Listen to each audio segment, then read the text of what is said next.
This is the Pete and Sebastian Show with Pete Corielli and Sebastian Maniscalco. Pete and Sebastian Show. I'm starting it off.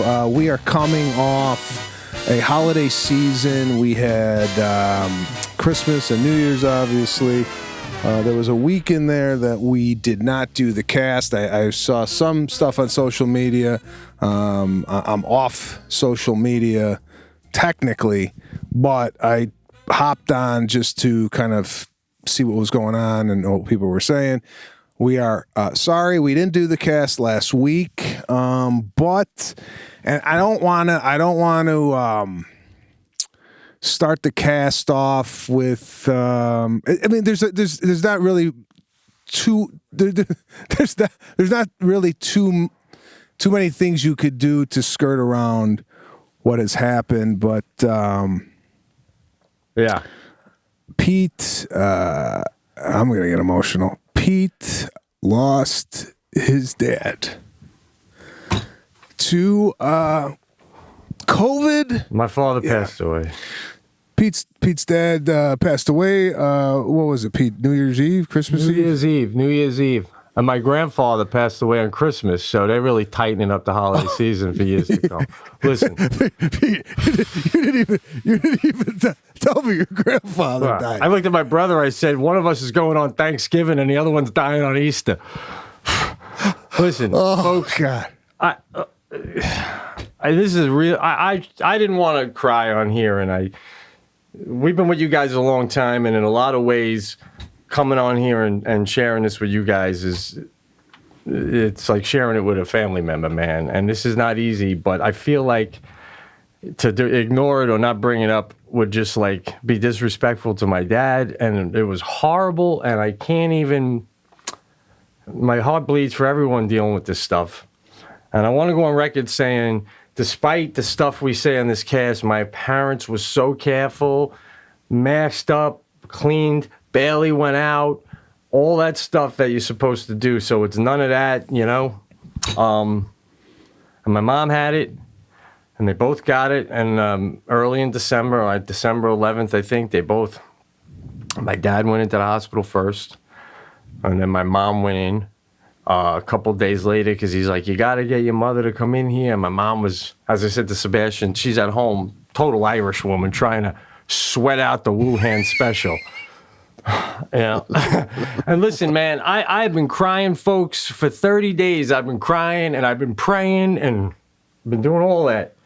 And I really just want to come on here and forget, and just trying to have some laughs. I mean, my sister's trying to go back to her job, my brother his. I'll never forget my father, and we'll talk about this, but we can't get back to this show being what it was until we have this show. And before I go any further, I just want to say what a fucking great friend Sebastian was throughout this whole thing. I mean, you really know who your friends are. And I mean, calling, texting every day, 3 times a day, his family reaching out. They never even met my dad, his sister leaving emails. And, I know everyone deals with stuff differently, but for those people that kind of think, just to give you a little heads up, oh, hey, I'm going to give them a space. I don't know how they feel. You're never wrong reaching out if you love somebody. They can just not pick up. So that would never be wrong. And you know who your friends are. And we can get into it now going on, but shit, I lost my dad. Okay. Yeah. This is a TV show, by the way, bro. I mean, I would be fucking fitting myself for the tuxedo right now. Will you tell me we're not going to win an Emmy for this? So we got to laugh, man. My dad would want us to. And we got to, man. We got to. Well, yeah, listen. Before we even got on this, Pete was like, is it wrong to inject some humor into something like this? And I don't know. My whole life, I've often used the humor as a way to, it's like very therapeutic to deal with something like this. But, you're going to grieve, you're going to cry. That's natural. But also sometimes laughing about some of the experience too could also help. So, tears and a smile, there's nothing wrong with it. And everybody deals with things in a different way. I want to, Pete, when he told me this, struck a chord, obviously, because, I got parents, in this age group. And, you often hear of COVID from afar. I think middle of the summer we were going, you know anybody that's got this thing?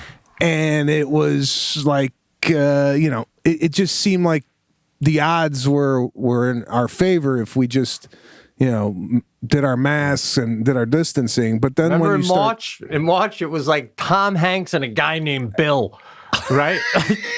we're all fine. And then it just... and now it's like you're starting to see it kind of hit people around you. And obviously, once it starts hitting home, it's just like anything else. You hear people having heart attacks, and then you go to the doctor and he tells you got to go on medication because then you start eating right and what have you. But anyway, that regardless, I've told you this. My condolences, our condolences here at the Maniscalco family goes out to your family. This is an awful thing to deal with. I thought also of your dad again when you told me about 3 weeks ago on the cast that his golf buddies were telling him how good the cast was. Yeah, and, man. Yeah, it's just sad. It's a sad. It is, man. It's so sad. It's just, and he was still rolling, man. He was just rolling along, and just the lungs couldn't fight it, man. And when they're in the hospital like that, and my dad was in a fine hospital. I mean, it wasn't like, and he had his own room, and that was all as good as it could be. But it's inhumane. You can't go up and see them, and the people that are going in and see them are all gloved up. I mean, I'm literally sitting outside my dad's window in my car every day, fucking looking up at his hospital window, and then he'd come and wave like the fucking Pope, hey, get the thing. And we were on the phone. Oh, we got him to go. He was able to go home and pass it home. So there was that. But, yeah, man, it was just, fucking tough, man. Tough. Yeah. No, it's tough, bro. Yeah. I don't know exactly how to navigate the cast here. There's no right or wrong way. I'm gonna interrupt and bring stuff up, and then listen. Again, man, this is what we do, and I just don't want anyone to think that I'm being disrespectful. My dad, and he's the greatest. Everybody feels this way about their dad, and they should. But I feel my dad was the greatest dad that ever lived. The greatest man I ever met, and just died with so much dignity and no fear.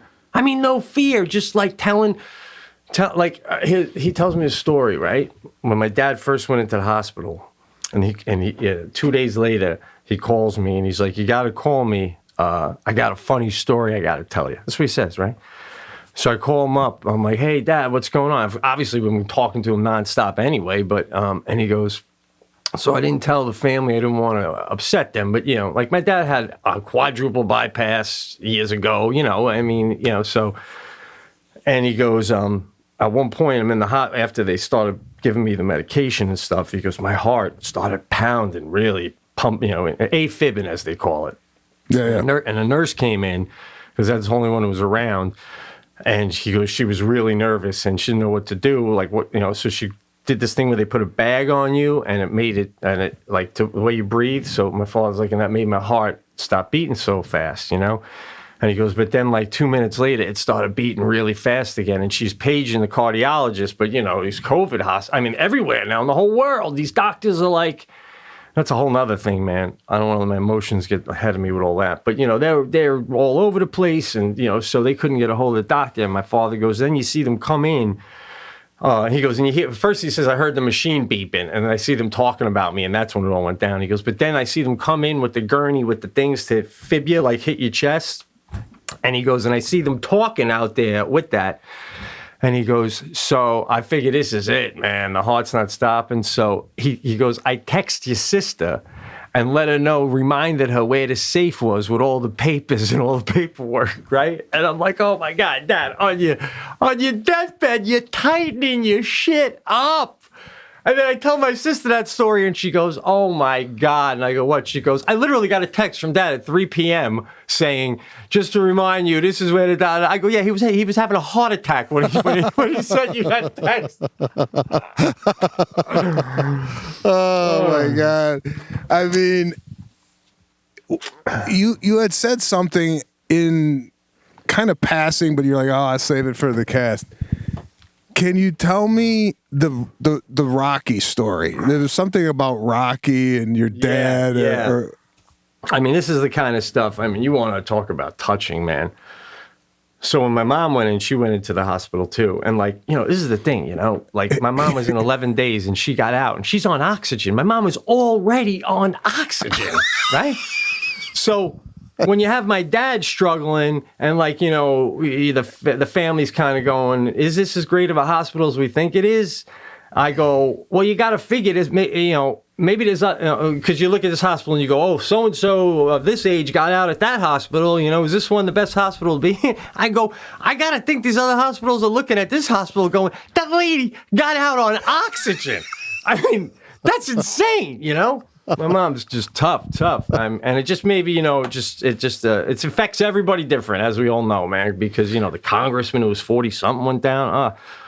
But anyway, so they were telling me, my dad was telling me that they play, he goes, I kept hearing Rocky, dun, dun, dun, dun, dun, dun. You know, not kept, but no, my dad was there 18 days, you know, and he says he'd hear it over a few days. So he goes to the nurse, why do they play Rocky? And she goes, oh my God, bro, they play Rocky anytime someone who has COVID is getting out. Isn't that crazy? Wow. When they're better, they play Rocky. So everybody knows somebody else got out. So anyway, then my mom is on a floor lower than my father, and they can't even be together. You can't even put these people together, right? So, like, they're talking on the phone 4 times a day. What did you get for food? You know, like, it's just like, it's the saddest shit. And again, folks, I don't know how much you want to hear. I don't know. Am I sharing too much? I don't want to freaking make people upset. This is a fucking comedy. No. Why can't they see each other if they both got it? Do you know? Like, if they both got it, isn't it like, okay, you got it, I got it? Yeah. It's hospital rules, and it's like, it's all these new rules, man. It's these regulations and these rules that 2 people with COVID can't be in the same hospital room if there's other rooms provided. Plus, at one point, they were both on a level of oxygen that you could only get in the walls. So they only have, you know, 1 in per room. But that makes you go, well, fucking maybe you should have 2 of these in each room. So you know, it's like, this is inhumane. They need human fucking contact. It took like 5 days before a nurse showed my dad how to download Google Duo so we could talk. And when we're seeing each other, he's like, Peter, it's fucking heartbreaking. So my mom's on the floor below him, and my father, again, just such a hero. All he cared about was my mom. I just want your mother out of here. Take care of your mother, right? So my mom is getting out. She's finally getting out, you know, and they play Rocky. And my dad texts me and he goes, they're playing Rocky right now, and I'm pretty sure it's for your mother. I mean, something. Jesus Christ. So again, man, I just feel like, you know, I know this show sucks people in that capacity and that it's not funny, but, you know, and I just want to say, too, for anyone who has parents, you know, in the 70s, you know, it seems like they're telling people when you get symptoms come in. I mean, as far as, you know, they're saying when you can't, it's almost like people thinking they're supposed to last it as long as they can. And if they can't take it, come in. But if you're over 70, you got to go, and you just sense anything, man. Go in, because the sooner you start getting those drugs, the better they'll work. That's why, like, guys like Trump and politicians, they're getting tested constantly. So if they do have it, boom, they're getting the drug immediately. So, yeah, good point. Yeah. You know, I think a lot of people wait till it might be, you know, like they're coughing on the floor, and then out here in LA, I mean, it's gotten so bad where if they come to pick you up and they don't think you're going to make it and you got COVID, they'll leave you. Yeah, I know. I was like, what? They fucking leave you? I mean, it's like, it's crazy. So, what a weird time. I was telling Lon, and again, you know, it's knock on wood, everybody's healthy here, but it's one of these things where it's hard to keep your spirits up when you start hearing when it's all bad news. And even with the vaccine, just a sidebar here. Yeah. They knew it was coming, right? The vaccine. Yep. This is, yeah. It's supposed to be 20 million vaccinated. There's only like, 5 million. Why wasn't like, what the fuck you've been doing for the last 10 months? Dude. Are you kidding me? When I had my bachelor party years ago when I got married, took like 7, 8 of my closest buds, cousin, couple of them, right, to a little cabin in the middle of the woods. Brought a gigantic bag of mushrooms. We stayed 2 days, and both nights I would divvy up 8 little piles of mushrooms, and everybody lined up. They came in, they put their hands over the desk, and I just scraped their pile into the palm of their hand. And everybody did shrooms. I mean, what the fuck? I know how to do a vaccine line. I did it on my bachelor party. Line up. It's going to be a long line. Bring a fucking igloo cooler. You know, bring a lawn chair. Bring some tunes. Get on the line. Get hit. As soon as you get hit, get back on the end of the line. So when you come back around, we got your second one lined up. It's going to be a shit process. We're all going to be shitting in the street. It's going to be horrible. But it'll last a month and we're all done. Go home. Fucking no, man. I don't get it. I don't understand. And I was talking to a doctor friend of mine. I said, why don't they just... First of all, they should have hired a private company to do this. World is falling apart, bro. Absolutely falling apart. I mean, I went from should I get a gun to are there any left on the shelf? Right? I don't even think there are anymore. Sold out. Oh my God. I was talking to a doctor friend of mine. I said, you know, first of all, they should have tapped Elon Musk's brain for this and said, what's the best way to do this? He would have came up with some battery or something that would have flown it over. Yeah. Why can't they just send the shot directly to your house? By the way, Elon Musk can't help because he's too busy packing for Texas. Right? He's like, let me get to Austin. Let me do some unpacking. I'll give you a buzz. I got to get the fuck out of here before California burns to the ground. Jeez. Well, I was asking the doctor, I go, why can't we self-administer the shot? Like, you got heroin addicts out underneath the 405 underpass shooting up heroin, right? Nobody's dying. Nobody's dying over there. They're like cockroaches. These people are doing fine. Why can't I just stick it in my own arm and we'd be done with it? Get Amazon, ship the shit out, and it arrives at your door. And then you do it. And he's like, well, liability, this and that. I'm like, listen, man. You got to ballot out to everybody, but you can't get the vaccine out? Just put it in the same envelopes you were sending the ballot out to everybody who didn't ask for those too, right? I mean, it's amazing. You can get out what you want to get out. Yeah, right? So, I don't know, man. Oh, boy. Am I showing anger? Well, hey, man, that's what there's a lot of anger over here. I'm at wit's end over here. Oh, bro, you are. How did this thing leak from the Wuhan lab anyway? Was it like an accidental leak, or was it a guy opening up the door for like 10 seconds and then closing it? Did we cover this on the last cast of like, why isn't anybody arrested for this thing? Like, we're not even allowed. They won't even let us go over there and take a look around. They will soon. It's like you hear a gunshot and the cops are at the door and they go, give me like 4 or 5 days, then I'll let you in. I'm just dissolving the body in the tub right now. What the fuck? I mean, and everyone goes, oh, okay, let us know when it's cool to come over and we'll come over and take the fake look. I don't get it. Like, I still don't know where this thing came from. Was it a wet market? Did somebody, even if somebody accidentally let this thing out, where is the the arrest. I mean, fuck, I don't return a library book on my credits dinged. And this guy kills 3 million people and nobody's saying nothing. Nobody's even looking for him.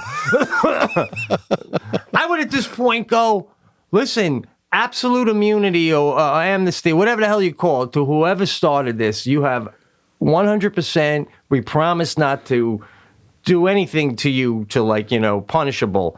Yeah. Let's just start figuring it out how to get rid of it, man. You know what I'm saying? Like, this is way beyond, who we want to know who did it because you're in trouble for breaking it. Now it's like, who did it because you're the only one who knows how to what we need to fix it. No, right? They don't know nothing. It's just like, from what I heard, it's a guy that was in the lab and a little like spilled on like they weren't cleaning the shit up over there. It wasn't like, they didn't follow protocol. Well, we need we need the first guy though, right? The first person who got it. Like, you had to find the monkey in that Dustin Hoffman movie.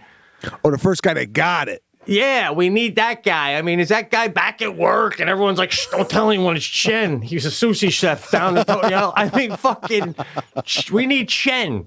Whoever it is, I'm just saying. Look, if it was an Italian guy, they'd be saying we need Tony. So that's all I'm saying. I mean, come on, folks. All right. I mean, come on. Let's tone it down with that shit too. By the way, I meant to tell you, every once in a while, doing a temp check. I'm not kidding you. Are you kidding me, bro? This shit is fucking coming right through the camera lens. Oh my God. It's not working. I'm laughing too. I keep coming in lower than 98.7. I tell Jackie, I go, do I have hypothermia? What the fuck is this? Me too. I get like 96.7. I go, is that normal? Right? 95.9. That's favorite FM station, by the way. It's for you, Dad. We're only doing this for you, Dad. I know you're looking down, man. Forever. Oh, man. Yeah, but I mean, the other day I go to Jackie when I was home, and like I said, bro, Sebastian knows because he was like really there for me. I mean, really there for me. But it was 30 days of craziness. So when I got home, and you're so exhausted and drained emotionally, and because I'm home with all these doctors and all these different, even like when my dad was coming home to pass it home, and I have to be on the phone with the person who's going to bring, the bed or whatever, and the guy's like, what else do you need? What the fuck? Like, I'm going to go, well, considering I did 2 years in nursing school, I know I'm also... If there's ever a time to just tighten me up with all the stuff I need, just be right, you should just send it. Just send it. If you think I might need it, fucking pack it in, I mean, shit. It was very clear, if it's financially, my dad had good medical, everything was great. So, don't just bring it, Yeah. So anyway, dude, this is one I have to share for the cast listeners because no, it's too heavy. But anyway, what was the last thing we were just talking about? I interrupted, I think, again. The Chinese and they're trying to find out the thing and it was I can't remember. The temperature check. Oh, about being really tired and stuff. So I come home with Jackie and I go, I'm sitting down on the couch and I'm like, I'm short of breath, And she goes, well, it's because you walk back and forth from the kitchen 5 times in a row, And then like, if I have a runny nose, I'm like, well, I normally would have a runny nose this time of year, but is it that right? We're all doing that. It's crazy. I was up on the floor, bro. I told you. Well, you went up there. Did you geared up, right? I geared up, but I was, they're not supposed to let you up there unless the person is passing. And at the time, my father was actually, he was still having a good run. There was some improvement here. He was, so he was doing all the right things, moving around, trying to clear up his lungs and trying that. And then there was improvement where he was breathing better and then this virus just does its relentless. So, during one of those times, and I'm downstairs, I can't see him, but for whatever reason, I'd go there. My sister was unbelievable. My brother was unbelievable, dropping food off. I mean, my brothers and sisters, I just love them, and they're so great and awesome. But I'm sitting there, and then finally, and they say you can't see him unless they're passing. So I'm on the phone with the doctor, and I'm like, well, considering my dad, could have a heart attack at any given moment. Can I get up there and see him? I mean, these people need to see somebody, Oh, well, I can see what strings I can pull.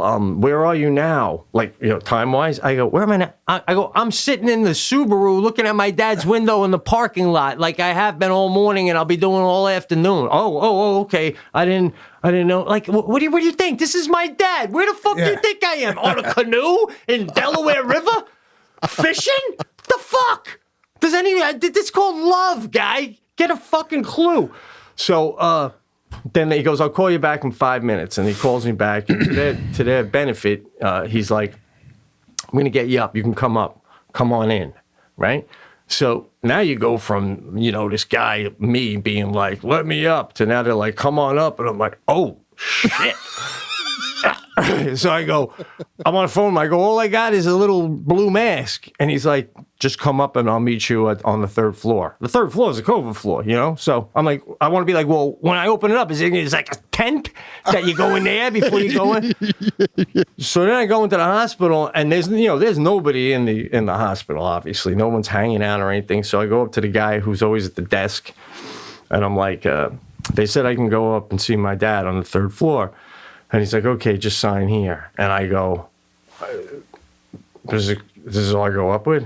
Am I gonna get COVID? And he's like, no, it's contained to the rooms, So you get up there, and I'm just standing there, and everyone around me's they're mostly just in masks too, but they have gloves on. But it's not what you would think it would be, It's not like tents everywhere and stuff. And no one's there to meet me. The guy's not there. So then I look down the hall and I see the guy, and then they have me go down right in front of my dad's room. He doesn't even know I'm there yet. It was like, it's just a surprise. And they put everything on me, the gown and everything, And then I went in, and I ended up touching foreheads anyway, It's like irresponsible, but you like need a little physical contact. Hey, that was a nice story, huh? Sorry. It's I like how I would probably be doing the same thing. I like how comedians always are sorry for not making someone laugh. Yeah, well, that's all you want from us, That's the job. That's the job, If you shovel for a living, the second you stop shoveling, people are gonna go, "What the fuck?" Right? No, but I mean, listen, we've been doing this for 8 years. The people have been there from, in the beginning in the fucking basement.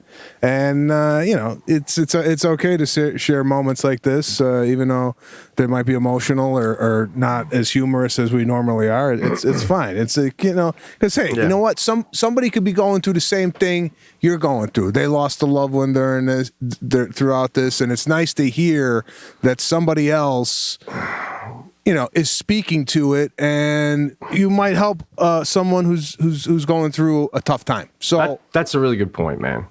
Don't be afraid to share stories they're not funny. This is not about being funny. It's just about listen. We share our lives, good and bad.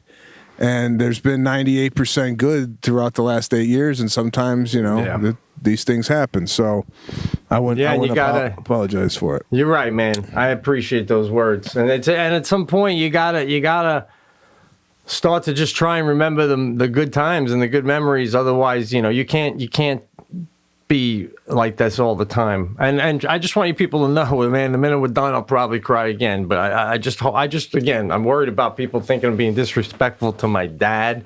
No, hey, listen, man. Stuff I'm saying.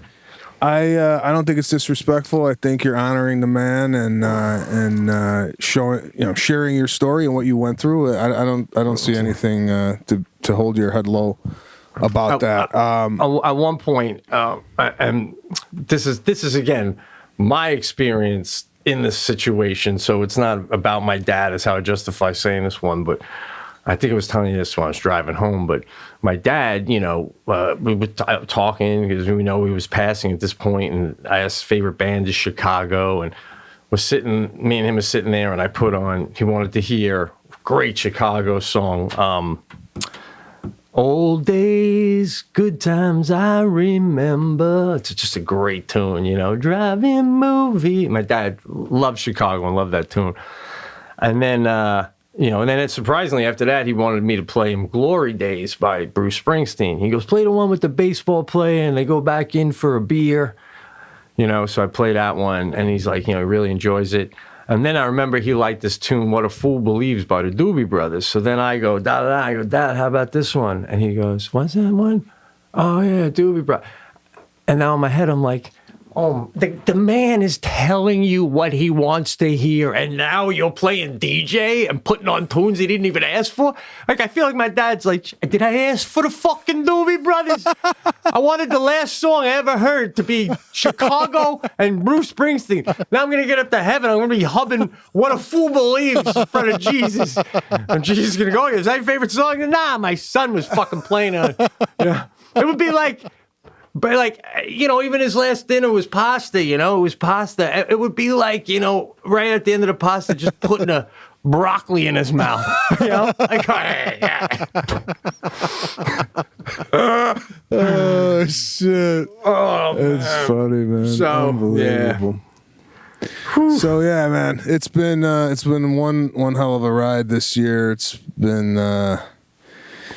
Yeah, I don't know where we go from here. You know, people go like, oh, 2020 sucked, 2021. It's the same. The first day of the new year, they fucking overtook the Capitol. It's the same shit, man. There's no butterflies and birds. It's fucking... People, it's just like, what is it? Is just rioting just all of a sudden normal? I mean... You got to feel for these families that the father, whatever, is running for president in when he's 75, 76, 77, right? Don't the kids go, Dad, you're fucking old. Just go watch your grandkids grow up. What the hell are you going to be flying around in the Air Force One? Meetings every day. I don't know. No, yeah, they're not wired that way. I mean, Pelosi would rather die with a gavel in her hand than a grandchild. I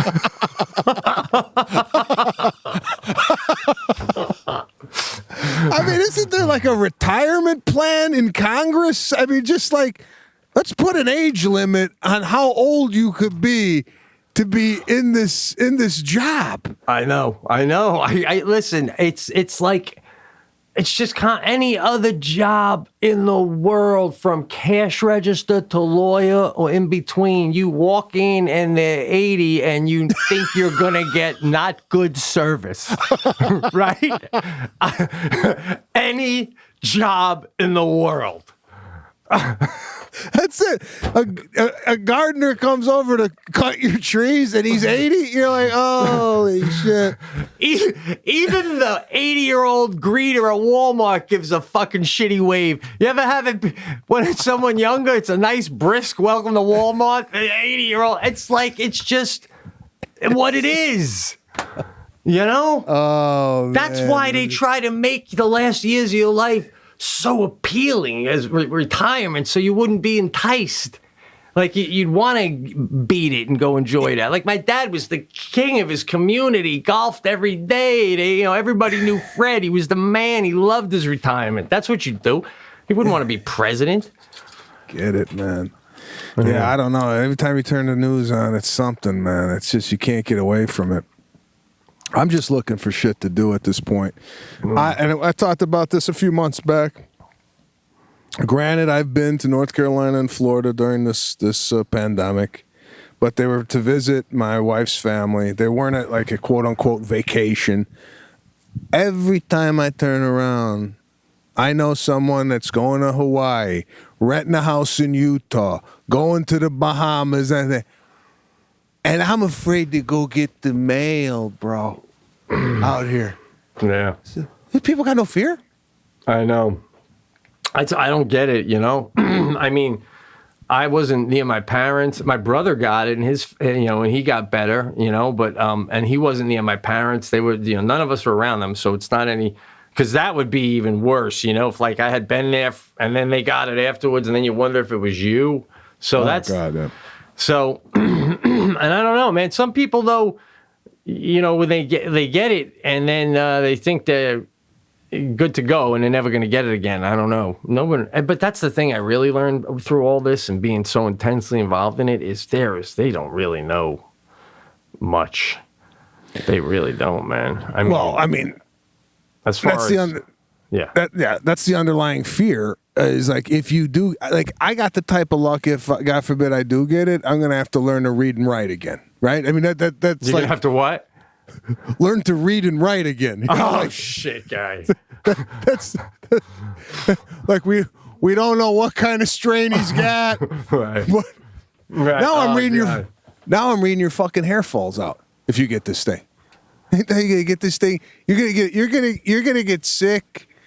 And you're gonna come out bald? I've never. Which one now? Because now there's one out of Africa. There's one out of Britain. There's flavors, guy. There's flavors now. Jesus, fuck.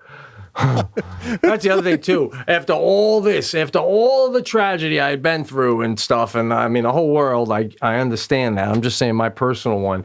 I'm in my car driving home on New Year's Day, just spent and stuff and crying, and Chicago comes on, and then I look up and there's a giant sign that says Jesus loves you. And I'm like, yeah, really? I've been feeling that lately, big fella.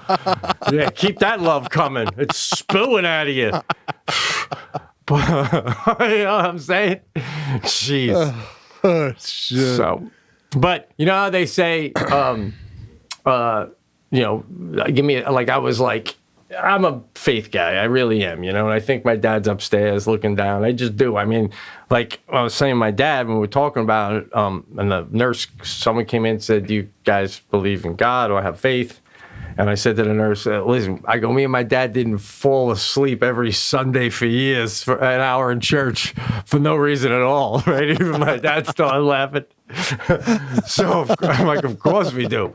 Well, but what was I going to say about the faith thing is, oh shit, it was on the tip of my tongue. Oh yeah, so I was saying, God, like, just show me a sign, man, give me a sign that my dad is there and he's looking down or something. And then after driving like 7 hours home, so tired, from all that stuff, when you get into my town, you end up on this 1-lane road. And then I was literally about 2 miles outside of Fredonia. And I was like, I'm pretty much home. And I'll just be honest, I'm like, I'm going to smoke a little pot, right? So I pull out the one hitter, the windows are up. So it's like very smelly. And I just finish. And here's the thing though. When I left to come, when all this started, and I rushed to come here, I was driving to my parents. I noticed my inspection sticker on the car expired in November, and I was already into December. So I'm like, holy shit, man. I've driven before where a trooper just noticed my sticker in passing and pulled me over, so I was really weary of that. But I got to my parents. I pretty much didn't use the car except to go to the hospital. Plus then, too, you feel like you could tell a cop the situation. Yeah. But then, starting January 1st, when I was driving home in New York, the way it works is the new inspection sticker for the new year is a different color. So now it's real obvious that I got the wrong one. Yeah. And I'm driving, and I'm 2 miles out, and I just finish, and there's a trooper right across the way. As soon as I pass him, he fires it up. And I'm like, I know it's me. So my heart is pounding. And in my town, dude, you get pulled over for that, you're in the newspaper. It's like not good. It is not good. So I'm like, fuck. And I have my Febreze, right? That's my emergency thing. So I pulled out, I'm fucking, and he's on me so fast, I'm spraying it everywhere. It's hitting the inside of the windshield. So like you'll see it all mushy. Then I'm throwing it to the side. I'm putting everything away. And I'm literally, I have my hand out because there's a shoulder, and I'm doing the point to the trooper that I'm pulling over. I'm just looking for a spot, And like, I pull over and he's right there. And I'm like, I'm fucking so dead, man. I pull over and I look up. He fucking stops, then starts and goes right around me. and goes to the guy in front of me. Like, I didn't even know the guy in front of me was so far in front of me. He didn't seem to be speeding or anything. And I'm like, what? He didn't get me. And he went and pulled that guy over. So then I start going. I'm so convinced that he got confused about who he was pulling over and that he'll realize he made a mistake that I bang a right really quick up this side road, and then I bang into this trailer park, and there's all these trailers, and I put the car in park, and I get out, and I look up, and I'm like, you are up there, big man. You are up there. Fuck, man. It was the sign. It was, I mean, 99.9% sure I was getting pulled over. I don't even know how that happened, man. That was the big guy going, I am up here, and don't do that anymore. Wait till you get home like you know you're supposed to. That was By the way, flowers from Lou, flowers from Jimmy from Boston. I mean, class. You know what I'm saying? By the way, I want to let you know there's something on the way. You'll get it tomorrow. And I know. No. Listen, there's been a hiccup in your Christmas gift. So these two things kind of go hand in hand. Okay. So, which leads me to night vision. Bro, I was going to save it for when you got yours. Let's edit that right there. For when I get yours, so we do it at the same time. No? All right. So, I got him. All my idea. It's unbelievable. Pete sends me a Christmas gift. I open it up. It's night vision, like binoculars. That's the best way I could describe it. I mean, you put these things up and you see a deer in your yard at night, right?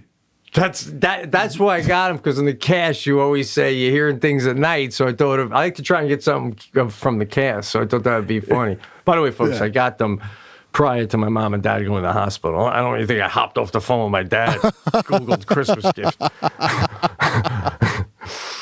But yeah, I'm glad you dug them. Did they work, man? They work. It's funny. Now that I got them, I don't hear nothing. Right? I feel like the animals know you got them. The coyote stopped, the owl. Nobody's coming by now. And I got this thing sitting on my bedside waiting to pull them out at 3 o'clock in the morning to see what the hell's going on outside. But nothing's showing up, right? So, the other night, what? Yeah, they work. They work. You know, cool. You got to adjust and whatnot. And you know, I put them the wrong way at first because they look like binoculars, but you actually use them the other way around that you would use normal binoculars. Oh. So 2 nights ago, the alarm goes off.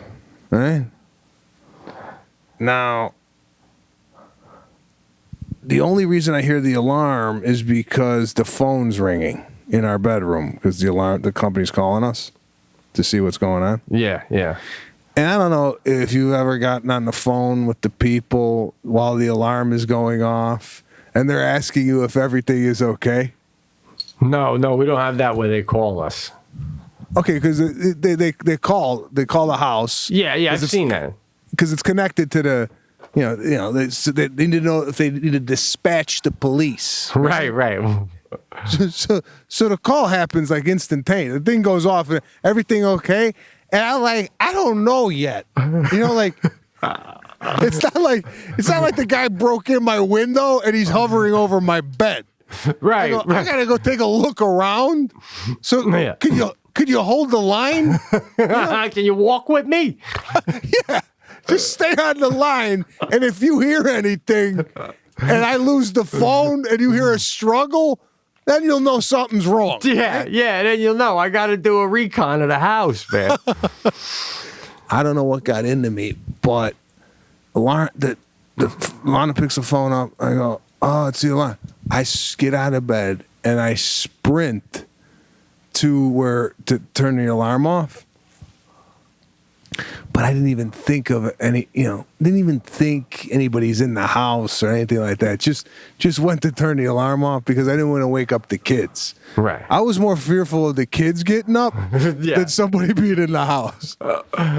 Even if there was someone in the house, wouldn't you hope your kids slept through the whole thing, right? Like maybe you're sitting your kids down when they're 18 each. Listen, I told you. Your daughter this when she turned 18. So here's the deal, Caruso. Now that you're 18, when you were 3, wait, no, was he 2? When you were 1.5, there was an intruder. Right. So I mean, but was there anyone inside? Is that what you're telling me? No. It was the wind blew a door. Now, doesn't that freak you out though? It's not worth it. The alarm. Yeah, it's like shit. Now you have a heart attack. You're walking around. You're probably scared shit when you're walking around, right? Well, I had to go find out where it says on the box where the entry is, and it was the garage. But I knew, I'm really good. I'm the guy that walks around the house at night locking everything up. Yeah. Do you have that in your does Jackie do that or you? No, yeah, I do. Right before I go to bed, check all the doors. Absolutely. Yeah. So she doesn't, right? No, not if I'm home. If I'm not, though, she will. Yeah. Okay, it's so much of my job where Lana's walking past the door I haven't checked to go to bed, and she won't check it. Like... Because she probably knows you're going to double check it anyway, so why bother, right? Oh, God. Man. So, yeah, that was like the only excitement we've had, really, in the last month and a half. The alarm went off. I mean... Our Christmas was spent in my yard. My mother came, my sister and her family. They sat, I want to say, about 30 yards from us. We put the gifts in the middle, and you literally had to scream, "That one's from me." No, not that. You know how you do around the Christmas tree? Yeah. We're doing this 30 yards apart. No, the blue is for Talia, and the other one's for Grandma. Oh, my God. Oh, my God. That's the same thing with, like, my mom was like, my dad didn't have any requests about after he passed, so my mom they're both being cremated. My dad's going to be cremated, and my mom, when her time comes, she's like, "What do you think of that?" And I go, "I'm being cremated. So is Jackie. I mean, I get it." So I was telling you about the ashes, which I'll tell the listeners. To have the Catholic priest do what he does after you pass. If you're going to have ashes, they have to either be buried in a cemetery or they have to be buried at sea. And the priest has to be present on the boat if you're going to dump them at sea, right? That's a racket, by the way, right? Oh, the whole thing is. Yeah. What, you got to pay the priest to come out to the boat, or how does that work? Is there like a fee where you go, listen? If you have it in the church, the fee is, $10,000. If you do a cruise, it's 15. I mean, like, what? Do they give you prices? Well, I don't know what the price is, but my point is, considering the reputation of the Catholic Church lately, you would think they'd be having a massive discount just trying to attract new fucking customers, right? So my point is, you think they go, listen, and when people don't have a lot of faith in us, let's start. Everything's free for a while. Everything's that's what I would say. Get back there, like the cast. We could start charging now at this point if we wanted, but we don't. But we could. That's what they want to do. Make them love it. Hopefully.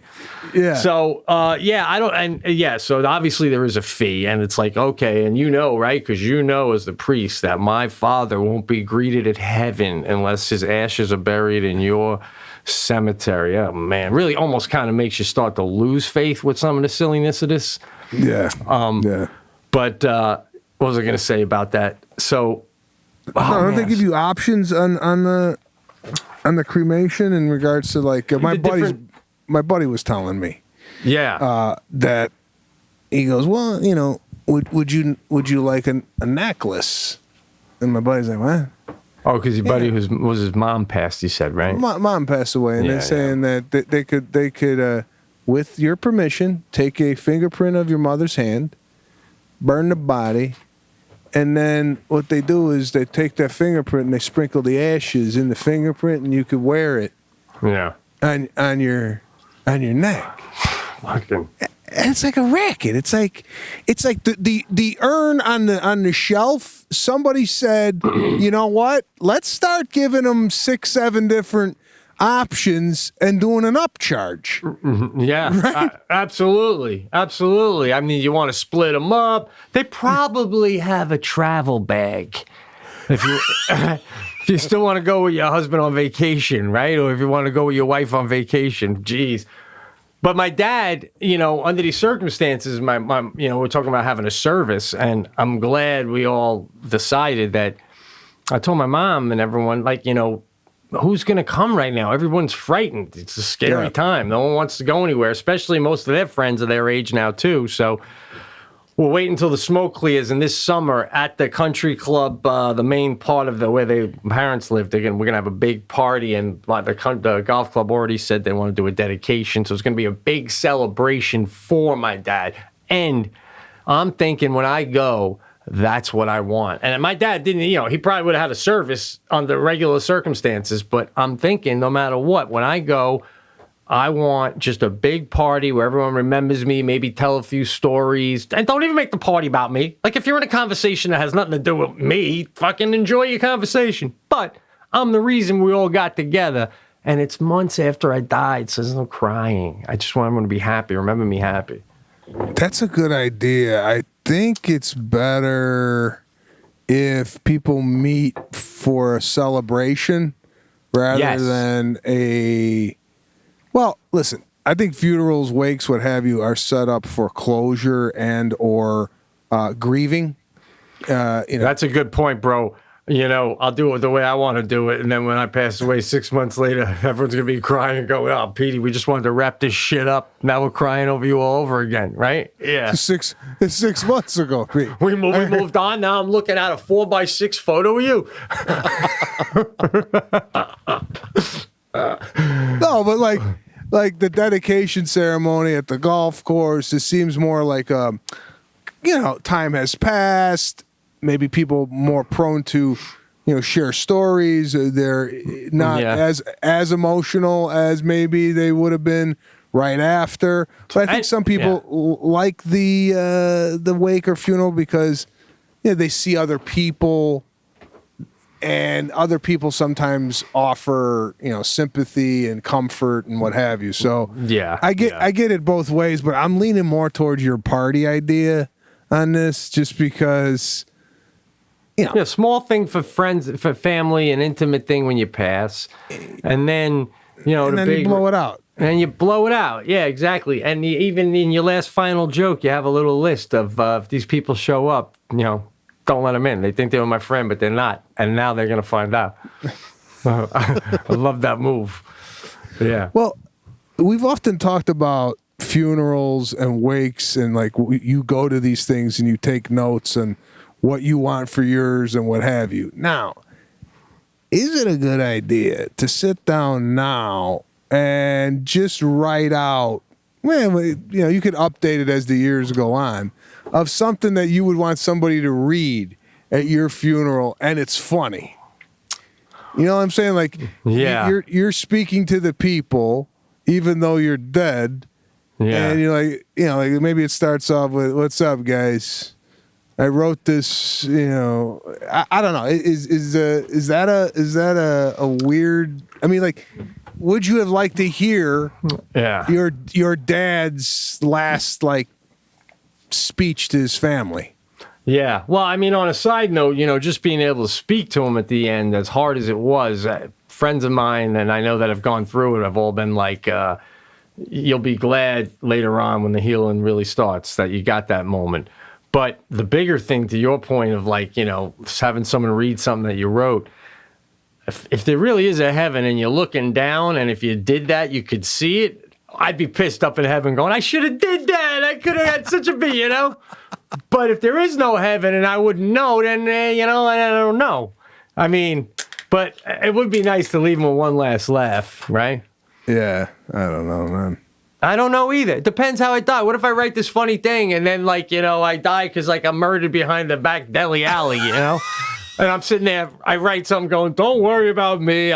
It was a good passing.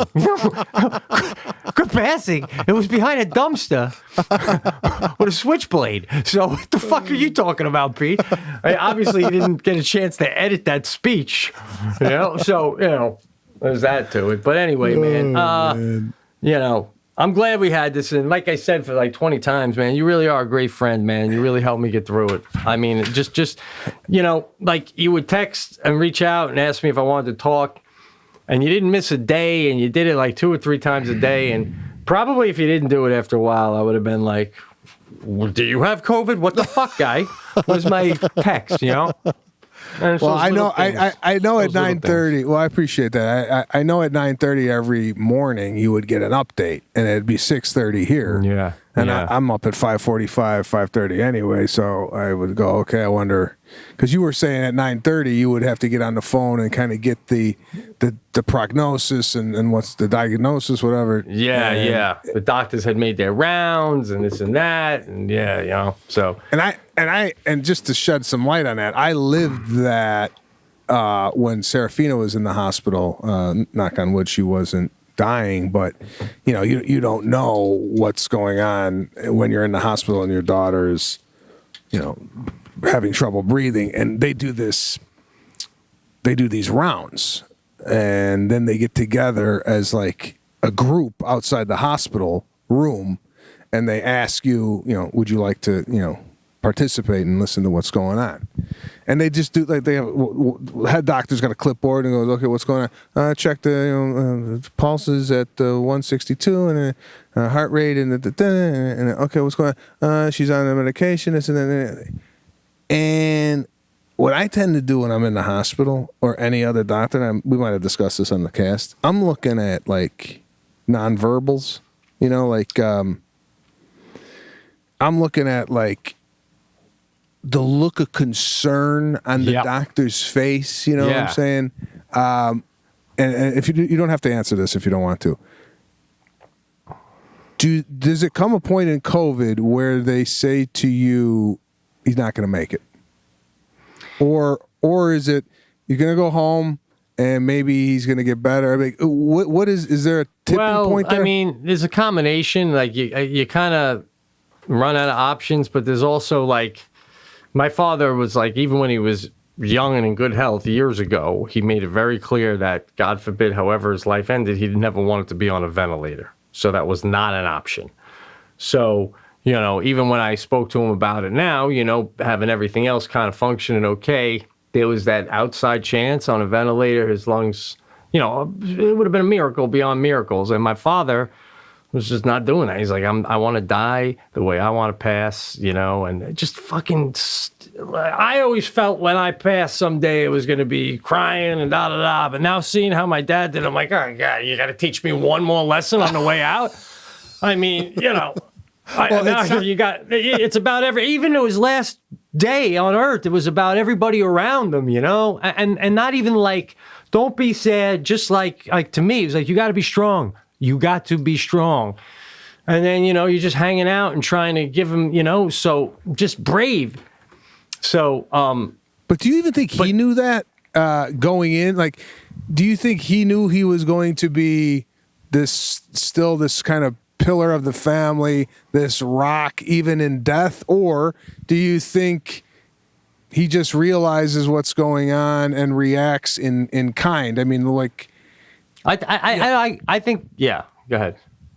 I mean, do you think he consciously made the decision of, I got to be strong for my family during this time? I mean, in a way, but I feel like, I guess no one really knows how they're going to act until they're in that position, but I just think he acted in character as the greatest man I've personally ever known, and everything good about me is from this guy. And why wouldn't my hero go to the other side like that? It would be like, it's like the last show.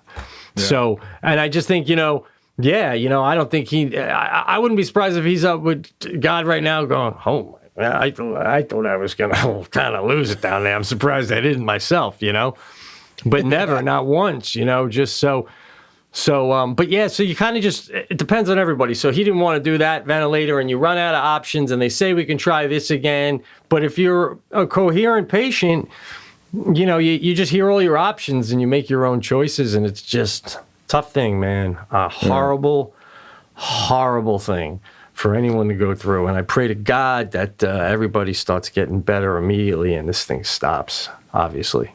How's your mom? She's strong. She's being really strong. I mean, she's very upset, but she's also got, which is helpful where they live. They got a lot of close friends, you know. So, and, you know, me and my brother and sister are constantly going there. And so, you know, she's being strong. But, man, 55 years. And the thing about my parents, too, is like love story, you know, right down to the end. You know, my dad's going 55 years, Patty, 55. You know, I mean, just absolutely in love till their last breath.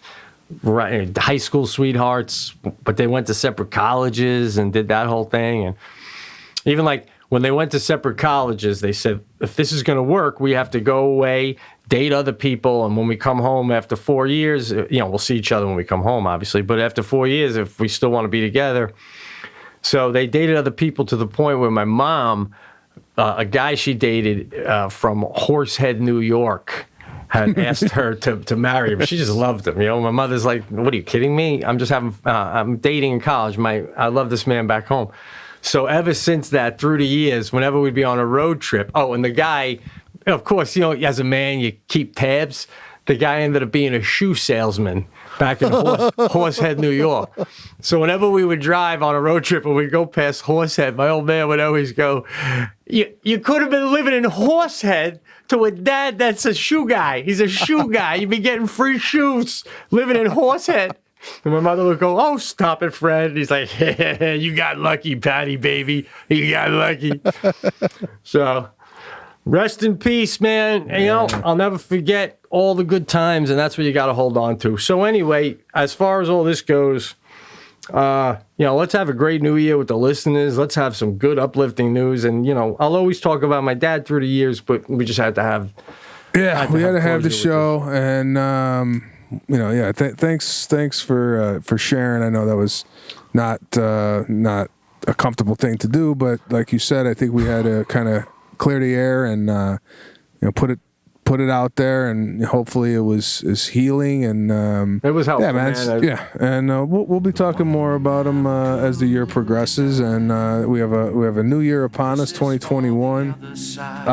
What is it? Thursday. Yeah, man. Not much else here. We'll pick this back up next week. We appreciate everybody listening to the Pete and Sebastian show. Our condolences go out to the Corielli family, and rest in peace to your father. Another friend says goodbye for another soul. It's time to fly, and there is love. So this is for the other side, the one they like to call